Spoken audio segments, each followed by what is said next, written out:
right now. Okay, Hare Krishna, everyone. Welcome. Hare Um, Krishna. Hare Krishna, Namit. Thank you for joining today, and thank you everyone who will be joining a bit later, and thank you to the devotees who will be listening to this call later on. We are continuing our reading and discussion on the Srimad Bhagavad Gita. I'll start off with the prayers, and then we can look. We'll do a quick summary of what we have read so far, so as to make sure devotees who have joined later, people who have joined later, they can understand, and then we'll proceed. So I'll start with prayers. Om Namo Bhagavate Vasudevaya. Om Namo Bhagavate Vasudevaya. Om Namo Bhagavate Vasudevaya. Narayanam Namaskrityam Naram Chaiva Narottamam Devim Saraswatim Vyasam Tato Jayam Mudirayet Nashtaprayeshu Abhadreshu Nityam Bhagavata Sevaya Bhagavate Uttama Shloke Bhaktir Bhavati Nashtiki Jai Shri Krishna Chaitanya Prabhu Nityananda Shri Advaita Gadadhara Shri Vasadi Gaura Bhakta Vrinda Hare Krishna Krishna Krishna Hare Hare Hare Rama Rama Rama Hare Hare. Okay, so we are on the second chapter of the Bhagavad Gita. We have started the Bhagavad Gita. We have been discussing it for almost 2.5 to 3 months now. And we started with the first chapter of Bhagavad Gita, right? We looked at what the Bhagavad Gita is about. We talked about the idea that the Bhagavad Gita is essentially talks about the idea of self-realization, right? That's one of the core components of the Bhagavad Gita. There is the idea of what your duty is. There is the idea of what is karma, what is not karma. But essentially in our life, how to practically and consciously live our life in relationship to the to our conscious divine source and understand who we truly are. So with that mindset, we discussed that the Bhagavad Gita is situated in a specific context. The context is the battlefield. There is a war that is happening. We have the hero, the Arjuna, the armies of the Pandavas, who is arrayed against the army of the Kauravas, who happens to be their cousins. They tried to evade the war. They tried to make sure that the war doesn't happen. They tried many activities, many ways, peacemaking discussions, but nothing happened. The Kauravas did not listen. So Dhritarashtra and his son Duryodhana were so strong minded that they didn't want anything else. Therefore, after trying all the other mechanisms, when nothing worked, war became inevitable. And that's where the Bhagavad Gita starts. So it starts with the context of setting up the situation where we are, and then it builds up on the philosophy. So this context is important for us also, because it's also a situation for us where we are at odds, we are at war with our senses, with our mind, with forces in the world. Right now the entire world is being ravaged by this ghastly pandemic which is taking away lives. So there is always a situation where we are faced with these circumstances where things are not going our way. And so the message of the Bhagavad Gita applies there, that you cannot solve a material problem with a material solution. You need spiritual solutions to material problems, and that's where Bhagavad Gita stands out. It gives us a perspective. Albert Einstein once said that you cannot solve a problem from the same level of consciousness that created it. Therefore, with the same mindset, Krishna explains to Arjuna in the Bhagavad Gita that Arjuna, the problems that you are imagining right now, that you are experiencing right now, it's because of your perspective in the world, how you are seeing things. And because your perspective is based on a bodily platform, on a temporary platform, your vision of the world is also temporary. So what Krishna is trying to tell Arjuna is, Arjuna, raise your consciousness, see things from a higher perspective, understand, become that person, and then you can truly see how things they are. So with that, we looked at the first chapter. I'll quickly give a brief overview of the very first chapter of the Bhagavad Gita. We looked at the first chapter talks about the armies on the battlefield. So who is where, right? So we looked at Dhritarashtra. He's sitting in his palace. He's blind. He doesn't know what's happening. He has his servant Sanjaya. Sanjaya was a sage, was a disciple of Vyasa, Veda Vyasa, who wrote the Vedic scriptures, the Mahabharata, the Puranas, the Upanishads. So he's asking Sanjaya, Sanjaya, what is happening? Sanjaya was bestowed with this yogic power which is known as Duradarshan, the ability to see things that are happening at a distance. So Dhritarashtra is asking, hey Sanjaya, what is going on? What is happening?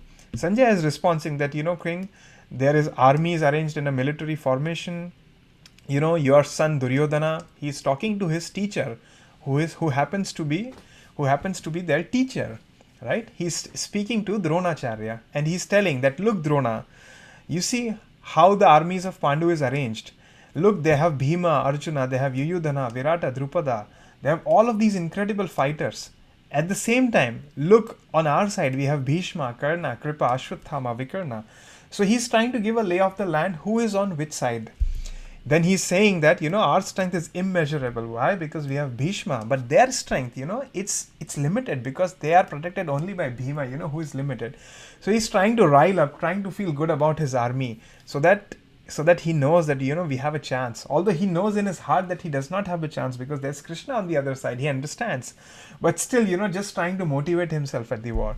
So he said that we should all give support to Bhishma so that we can fight. We should all align ourselves outside where Bhishma is there. Then, they start pressing their conch shells, they're blowing their drums, their bugles, which basically signals that the war is about to start. At that point, we see Krishna and Arjuna. They are stationed on their chariots, and they are playing their conch shells. Krishna blews his conch shell. Arjuna is doing his conch shells. Bhima, all the other people, they blew their conch shells. And this conch shell sound became so uproarious that suddenly there was this loud sound, which basically signals that something great is happening. At that time, Arjuna was in a reflective state of mind. Arjuna is sitting in his chariot, and he is trying to see who is where, what is going on. Because again, Arjuna is seeing that there is my family members, there is this great war, I have to fight, this is my duty, I am a Kshatriya, I was trained to do these things. But at the same time, I have my family members. So Arjuna is kind of in a confused day state. So he said that, Krishna, let's take my chariot in between and let's see what's happening. So there, Krishna takes the chariot in between of the two armies, and Arjuna is surveying. And so Sanjay is describing that Krishna drew the fine chariot, and then Krishna said that, behold, Partha, see all the Kurus that have assembled here. And there Arjuna started seeing. But who does he see? He sees his fathers, he sees his grandfathers, he sees his teachers, he sees his maternal uncles, he sees his brothers, sons, grandsons, friends, and his fathers-in-law and well-wishers. The moment Arjuna sees all of the people that are his relatives, what happens? Arjuna feels compassion in his heart. And then Arjuna gives 4 reasons of why he does not want to fight. So this first chapter ends with these 4 reasons. Now, what are these 4 reasons? Verse number 28 till 30 in the first chapter gives the first reason. What is the first reason? Arjuna says, Krishna, I am feeling compassion for them. As a result, my body is not supporting. My limbs are quivering, my mouth is drying, my hair is standing, my body is trembling, my bow is slipping, and my skin is burning. I cannot see. I see that this is only misfortune. So, because of compassion, Arjuna's body is not supporting him. So that's the first reason that Arjuna gives. This is also known as the psychosomasis, that our psyche is causing a physical effect on our body. So we need to have, sometimes it is said, right, that you need to have good thoughts, positive thoughts, so that you can lead your life positively. So this is all psychosomasis, that the quality of your thoughts determines what happens with your body. So that's why one of the core things of Bhagavad Gita is to elevate our consciousness, so that not just our thoughts improve, but the quality of our thoughts improve. So the first thing that Arjuna says, I cannot fight because my body is not supporting me, because I'm feeling compassion. Verse number 31 to 35 in the first chapter gives the second argument of Arjuna. So the first is, I am feeling compassion, my body is not helping. Second argument Arjuna says is that I don't think that I will enjoy after killing them. Even if I kill all of these people, my family members, my grandfathers, teachers, I won't derive any enjoyment. What pleasure will we derive from killing my own cousins, my own uncles? Therefore, Krishna, I don't think it's proper for us to kill. So he says that I should not kill. So that's the second reason of Arjuna. Then he gives his third reason. So verse 36 to 38 give the third reason of Arjuna. What's the third reason? He says that, Krishna, if we kill, then we get negative karma. We'll get sin. We'll get negative karma. And this negative karma will destroy our future, our generation. So I can't fight. I can't kill them. Then he gives his fourth reason, which is verses number 39 to 43 of the first chapter. Here he says that I cannot kill Krishna. Why? Because if we kill them, or let's say if they kill us, what's going to happen? men, people who are righteous, people who are warriors, they will die. And because of their death, nobody will remain to protect the women and the children. And if the women and children are unprotected, then evil men would come and they would take advantage. As a result, family tradition would be destroyed, unwanted children would come, and community projects and welfare activities would be stopped. So therefore, Krishna, I don't want the family traditions to be destroyed, therefore I don't want to fight. And finally he gives his another conclusion, basically, that I'm indecisive, Krishna, I don't know what to do. And he says that he just put his bow aside and arrow aside, and he said that I don't want to fight, Krishna. So the first chapter, again, a quick summary, started with the lay of the land, the blowing of the conch shells, Arjuna seeing his family members, and Arjuna giving 4 reasons. I'm feeling compassion. I don't think any victory would come. We will get sinful reactions, and our family traditions would be destroyed. And that's where the first chapter ended. So the first chapter ends with this situation, and then we go into second chapter. So the second chapter, which we have looked at till verse number 25. So the second chapter starts with Krishna, Arjuna seeing, and Krishna is smiling. Krishna is looking at him, and Arjuna, is still crying. But Krishna explains. Krishna says that, Arjuna, how have these impurities come upon you? You are a warrior. You understand the values of life. You have learned from the best. You are the greatest warrior that the earth planet has seen. And yet these impurities have come upon you, and you are running away from the duty that you are born to do. What is going on? This does not mean that you know the value of life. In fact, this will lead to infamy. So do not yield to this importance, Arjuna. Give up and fight. So Krishna gives his encouragement in the first few verses. Then Arjuna explains his reasons again. He says that, but Krishna, how can I fight? Bhishma and Drona? Bhishma is my great grandfather. Drona is my guru. They are worthy of my worship. How can I use my arrow to kill Drona, who taught me how to use this very arrow and very bow? You are expecting me to kill him? So he says that, you know what, Krishna, I will go and beg. Let me go and beg.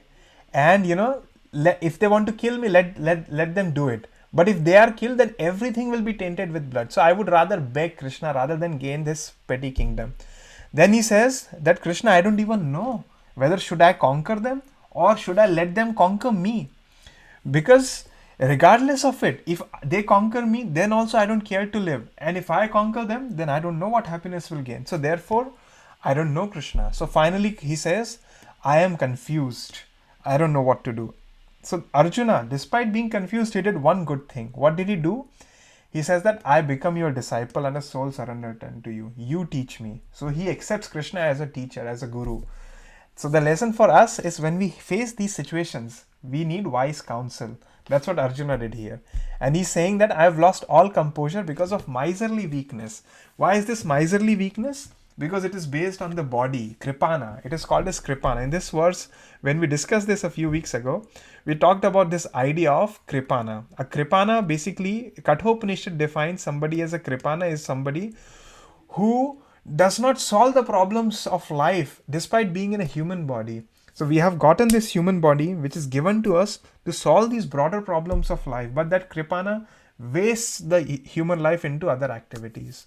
So Arjuna understands, because of Arjuna is using this term, it means that Arjuna knew these scriptures. And Arjuna is saying that, Krishna, I don't know what to do. So you tell me what's the best. I cannot drive away this grief. I can't even dispel it even if I win unrivaled kingdom. So he said, Krishna, I don't want to fight. You tell me now, what should I do? And so he sat down. At that time, Krishna, again, is smiling with his mysterious, mystical smile that Krishna always carries. He then starts speaking. And what is the first thing Krishna says?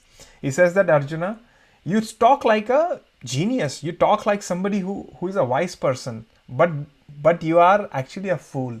Why are you a fool? Because you are lamenting for the living and the dead. But a wise person does not lament for the living nor for the dead. A wise person understands the difference between matter and spirit and knows that spirit is eternal. And no matter what happens to matter, it doesn't affect you. So then Krishna gives further arguments about. So this is the analytical study of the soul that Krishna is presenting, which we are looking at. He says that, Arjuna, never was there a time when I did not exist, nor you, nor all of these kings, nor in future we cease to be. That means we have always existed, Arjuna.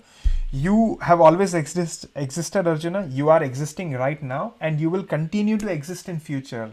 So, a sober person is not bewildered by the change of the body. The body goes from the boyhood to youth to old age, and soul then moves on to another body at the time of death.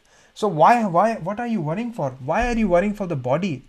The appearance of the body and pain and suffering is just like appearances of seasons, just like winter and summer. They come and they go. They arise from sense perception.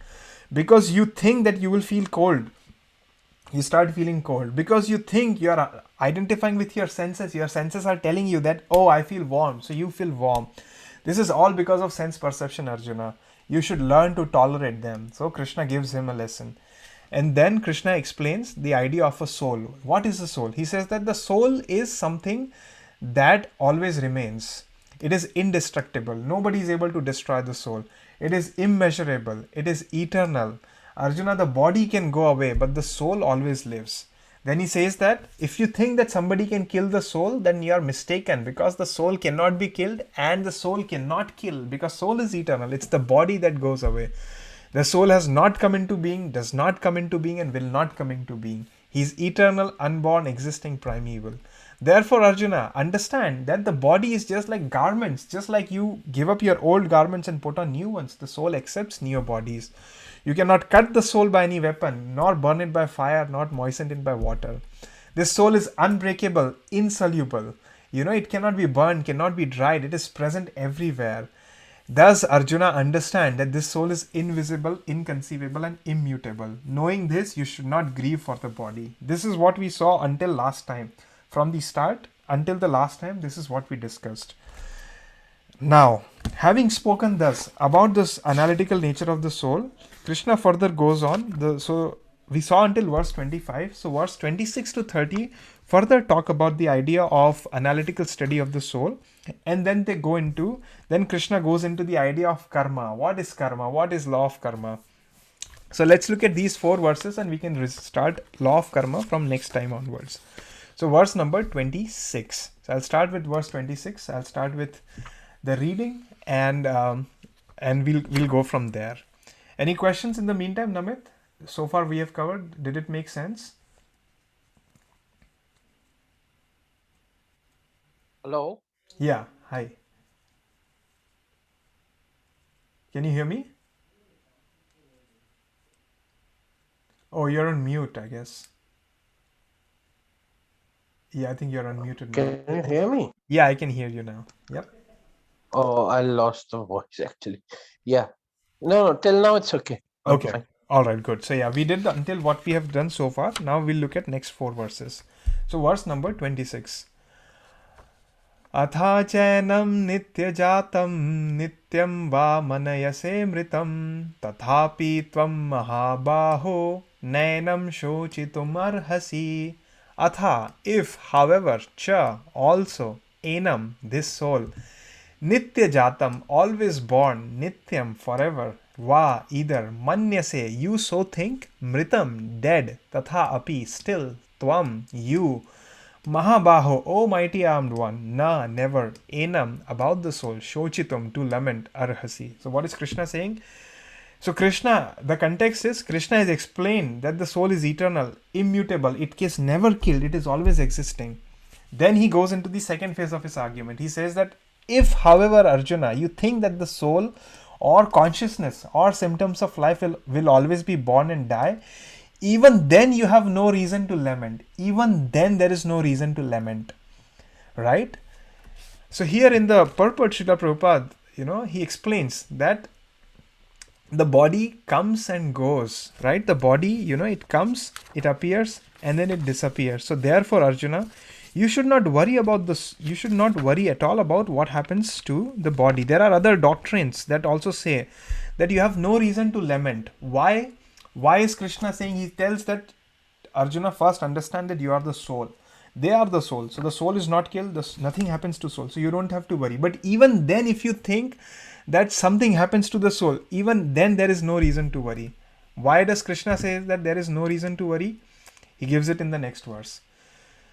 Jatasya hi dhruvo mrityur dhruvam janma mritasya cha tasmad apariharye rithe natvam shochitumarhasi. Jatasya, of one who has taken his birth, he, certainly. Dhruva, a fact. Mrityu, death. Dhruvam, it is also a fact. Janma, birth. Mritasya, of the dead. Cha, also. Tasma, therefore. Apariharye, of that which is unavoidable. Arthe, in the matter. Na, do not. Tvam, you. Shochitum, to lament. Arhasi, deserve. So Krishna says that Arjuna, even if you think that, I've given you that the soul is never dead, even if you think that something happens to the soul, there is no reason to worry. Why? He gives us in this verse. One who has taken his birth is sure to die, and after death, one is sure to take his birth again. Therefore, in the unavoidable discharge of your duty, you should not lament. So, Arjuna, Krishna is saying that even if you think that, the soul has appeared in the world, if you think that the soul is the body, if you don't see any difference, even then you should not lament. Why? Because somebody who has taken birth will die, and somebody who dies will take his birth again. So, in your unavoidable discharge of your duty, please do not lament, Arjuna. Please do not lament, right? So, he gives the inevitable birth and death cycle. Samsara, it is in the Buddhist philosophy, it is known as samsara. Right? Samsara, the cycle of birth and death, and we keep going from one to another, one to another, one to another. The great sage Adi Shankaracharya has said regarding this, Punarapi maranam, punarapi jananam, punarapi maranam, punarapi janani, jatane sharanam, iha samsare, bahu dukkhare, kripa apare, pahi murare. In his famous poem called Bhaja Govindam, Bhaja Govindam, Bhaja Govindam, Govindam Bhaja Mudhamate. He's saying that you fool, worship Govinda, worship Govinda, worship Govinda. Adi Shankaracharya, when he was meditating, then he saw an older guy, older sage. That older sage was studying Vyakaran, grammar in his older age. And Adi Shankaracharya looks at him and he's saying that, you fool, what are you doing? This life is meant to understand and cultivate your relationship with the divine. This grammar won't save you. And so there he says, Punarapi Jananam, we have taken so many birth, Punarapi Maranam, and then we die. Punarapi Janani Jatane Sharanam. And then we keep going into the wombs of different mothers from whom we take birth. Iha samsare bahu dukkhare. This world is an ocean of these miseries and suffering. Kripa apare pahi murare. Therefore you should pay heed to the instructions of Murari. That is Krishna. Pay heed to his instructions such as the Bhagavad Gita. Therefore, the point being that this cycle continues. One who takes birth dies, and one who dies takes his birth again. Therefore, we just have to discharge our duty while noticing that this cycle is continuing. And right now, at this present era, we are actually seeing more than ever. We are seeing so many people are taking birth in front of our eyes. So many people are dying in front of our eyes. So we should understand that this cycle continues. In the famous story of Mahabharata, in the story of Yaksha Prashna, when Yudhishthir, he's going to search for water, and all of his brothers are, they are lying unconscious because this personality from the lake, he's asking questions, and he's saying that if you answer my questions, then I'll allow you to drink the water. If not, then you will also become unconscious like your brothers. So one of the questions that Yaksha asks is that, Yudhishthir, you are known as Dharmaraj, you understand a lot of things. So tell me, what is the thing that amazes you the most in this world? What is that one thing that amazes you the most? Yudhishthir thinks about it. He's thinking. And then after thinking and deliberation, he responds that, oh Yaksha, oh voice from the water, the thing that amazes me the most about this world is that people are dying every single day. And there are others, their relatives, they are taking these dead people to the crematorium, and they are coming, and after cremating them, they are coming back, and these people are thinking that death won't happen to them. And this is the most amazing thing this is the thing that amazes me the most, that people are seeing death in front of their own eyes, but they live as if it's not going to happen to them, right? Buddha once famously said that the trouble is you think you have time. So we think that we are going to live forever until the day it comes when it gets taken away.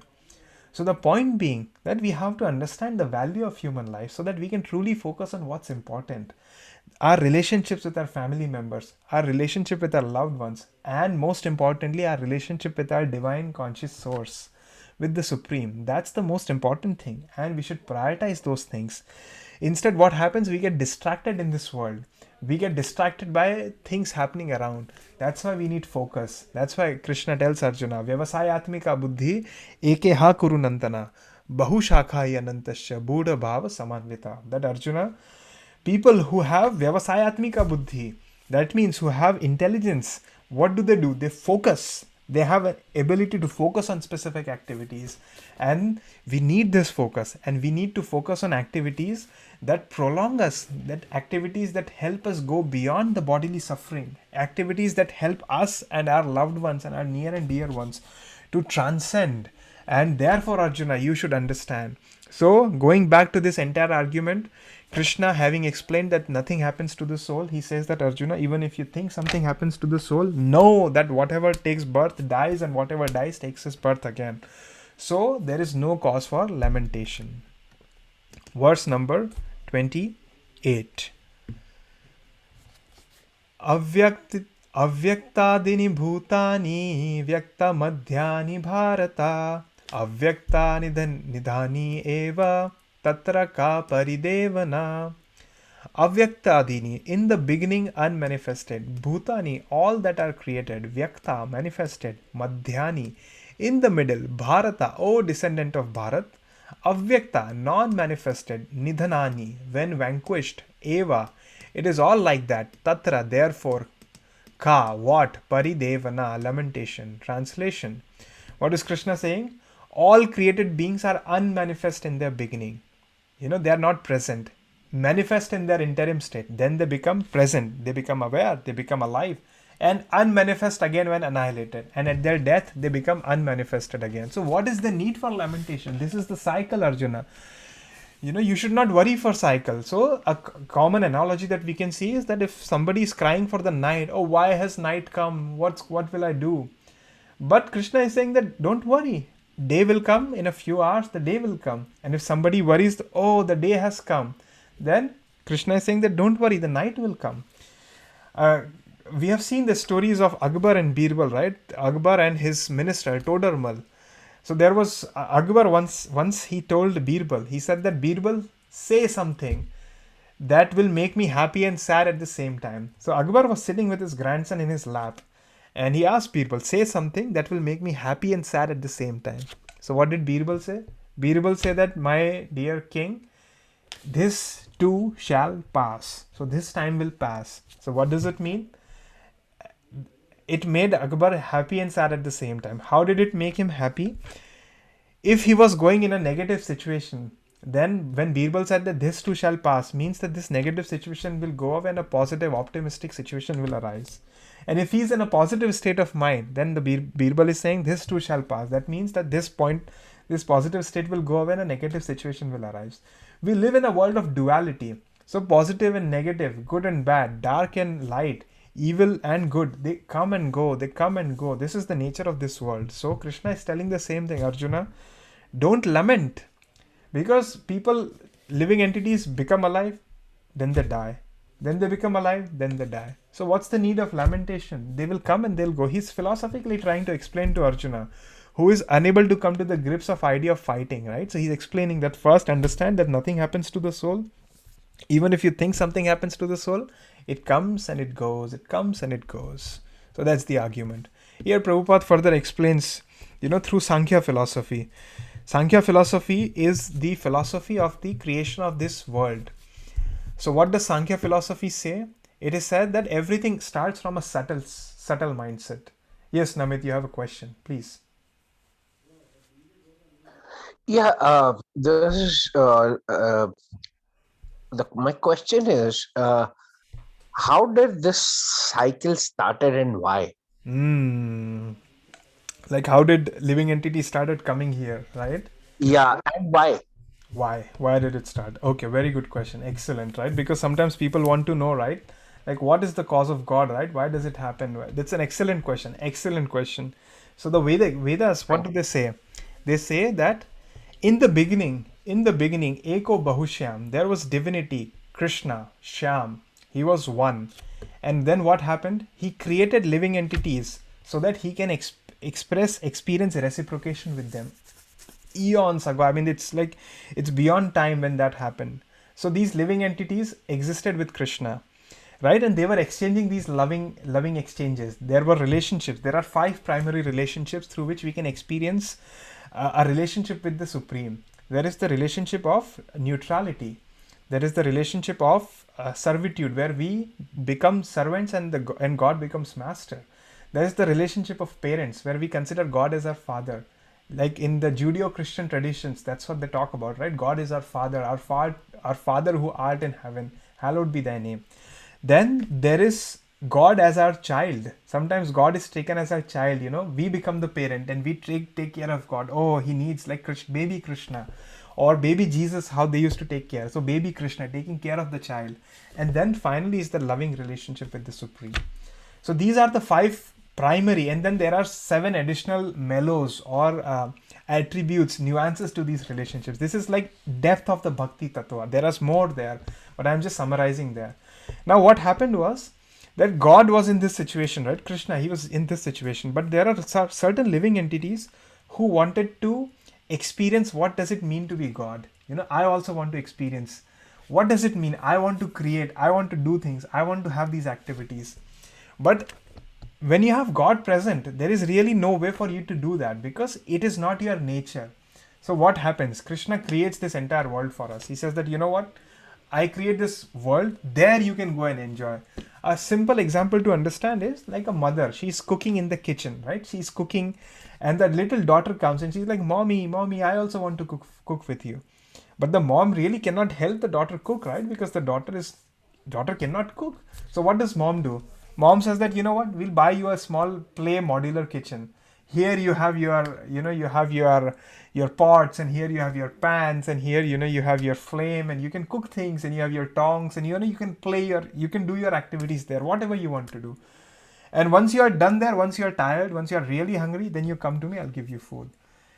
Now, if the daughter says, Mom, I am hungry, give me food. The mom cannot say that, you should have you would have made your food in your pretend kitchen. That will make you happy. No, there is no food there. It's the illusion of food there. It's the illusion of play. So, similarly, this world was created because certain living entities wanted to experience how to be a creator. So, this world was created. Brahma came, Brahma started, and then that's why it's an excellent question, because it goes into this explanation right here, that it was unmanifest. Right, and from then manifestation began. So from a subtle state, from thought, right? We say that thoughts become things, right? There's an entire idea of how positive thoughts can lead to positive reality. So that's how exactly creation happens. It was in a subtle state. Then from there came ether, from which air came. From air came fire. From fire came water, and from water earth. And due to the mixture of these elements, different creation, different activities took place. It's actually even more than that.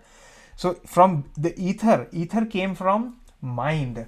Mind came from intelligence, and intelligence came from the idea of false ego, that I am in this world. So this is the philosophy of Sankhya. There is even deeper. We'll go into Sankhya at a later point in time. The Srimad Bhagavatam actually goes into the deeper philosophy of Sankhya. Sage Kapila from India. Kapila is actually known as the father of Sankhya. He explained Sankhya philosophy to his mother Devahuti, and there is an excellent chapter in the Bhagavatam talking about this. But the point being that everything starts with a thought. For example, if you want to build a big skyscraper, then you first create it on paper, right? You have architects talking about it, designing it, and then that design becomes the actual manifestation in the world. So similarly, we can see that it was subtle, right? And then it became gross, it became reality. So that's what Krishna is saying, that they are in a subtle state. Then they become manifested, and then they become gross. And the entire idea of Bhagavad Gita and these texts is to just like that little kid, the mommy comes to the play kitchen and tells that, hey, come, let's go home, let's eat proper food. Similarly, we get these texts that tell us that, hey, enough of life in this play world. We have tried every single thing here. We have done our activities. Now we really need to understand who we are and come back on the path. And so that's why self-realization comes into picture, because currently we don't know who we are. We are given this body by our parents. We are given a nationality, we are given a gender, we are given attributes. But do we really know who we are? So that's where self-realization comes. It exactly tells us, if we follow the process, it exactly tells us who we are, what is our real identity, and so that we can lead that identity. And that's the entire goal. So that's where it starts. We'll go again into Sankhya philosophy at a later point in time. Third, fourth, fifth, Krishna talks a lot about these elements and how they're coming into the picture. But that's the idea, that certain living entities wanted their independence so that this world was created. Krishna helped create this world. He manifested himself into his expansions. He manifested himself into Mahavishnu. That's the first kind of Vishnu. Then that Mahavishnu expanded into Garbhodakshai Vishnu, the second kind of Vishnu. Then Garbhodakshai Vishnu gave birth to Brahma from his navel. And then Garbhodakshai Vishnu became the third kind of Vishnu, which is the Shirodakshai Vishnu. So there are three Vishnus actually. These three Vishnus then help maintain the world actually. Then Shiva appears, Rudra, who takes care of the destructive aspect of the world and the mode of ignorance, and Brahma appears, who takes care of the creative potency of the world. Then Devi appears, which is who's also known as Durga. So this universe is known as Durga.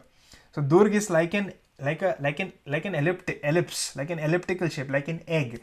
And the caretaker of this world is called as Durga, who is the responsible, like a jailer, like you have a jailer in a jail basically.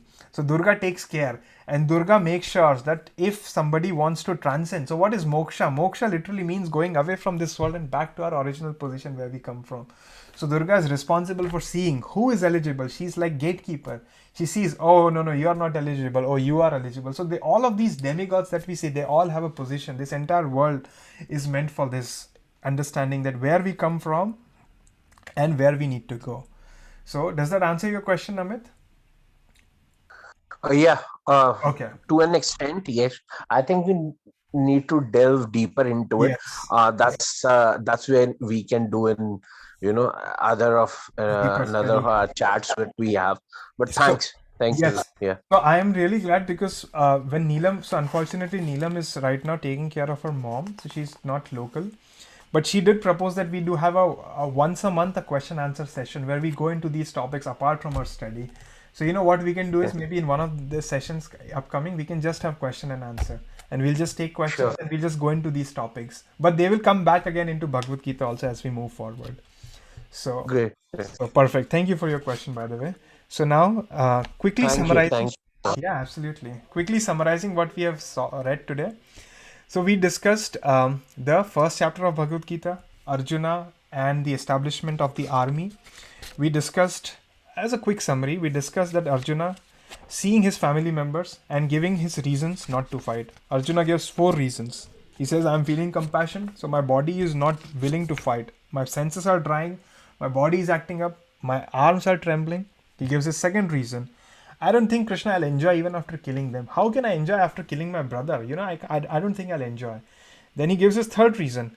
Even if we kill them, we get sinful reactions, right? Karma, negative karma. And then he says that if killing happens on our side or on their side, family traditions would be destroyed. So, Krishna, I don't want to fight. And I don't know what to do. Krishna tells that, Arjuna, you should fight. You are a warrior. This is your duty. And Arjuna says that, no, I don't know. But Arjuna takes wise counsel. He says, Krishna, I surrender to you. You tell me, you guide me. And so then Krishna is smiling in the battlefield. Krishna says that, all right, Arjuna, here, try to understand. Before that, Arjuna says that, I might just go and beg, or I might just live under a tree, under a forest rather than killing. So then Krishna says that, Arjuna, while talking like a wise person, you are actually talking like a fool actually. This is foolishness because you are lamenting for something that is temporary in nature. And then he explains that this body is like a garment. You take it up, you leave it up. Just like embodied soul goes from boyhood to youth to old age, the soul passes from these stages. Therefore, don't worry about the body. The soul is undying. Even if this happiness and distress, it's like seasons. They come and they go because your senses are associating with the objects. It's not really you that is experiencing, Arjuna. We decide, right? We see the world as we are, not as the world is. So it's the lens that you have put on in front of your eyes that makes you think that this world is real. So give up that lens, Arjuna, and learn to tolerate, right? Be steady. Understand that the soul can never be killed. It is indestructible, immortal. Nothing happens. It is unbreakable. It's like giving up of the garment. So the soul accepts new bodies. So don't worry. Then the 3 verses that we looked today, Krishna talks about that even if you think, Arjuna, that soul, it's not indestructible. Let's say everything that I said was wrong. Even then, you should not lament. Why? Because somebody who takes birth will die, and somebody who dies will take birth again. So, where is the need for lamentation? If you're worrying that, oh, night has come, then don't worry, day will come tomorrow. And if you're worrying that the day has come, then night will come. Don't worry. So, in your unavoidable discharge of your duty, do what you need to do as part of your duty, and don't worry about this world because it keeps going on through these cycles. How does it go through the cycles? It is unmanifest in the beginning, manifest in the interim state, and then becomes unmanifest again. It starts from a subtle existence, becomes gross, and then merges again into subtle. Just like something that in the world, we create something. Let's say we are creating from clay. We have this clay, block of clay. We create nice structures out of it, and then it goes away. Just like sand castles, we build, and then it exists from a subtle state from our mind. It is in the world, and then it disappears again. So Arjuna, this is how this world goes on. So do not worry. What is the need for lamentation? Next time onwards, we'll look at 2 more verses, which is finally the analysis of soul and body, matter and spirit. And we'll jump from verse number 31 onwards. So verse 31 onwards is law of karma.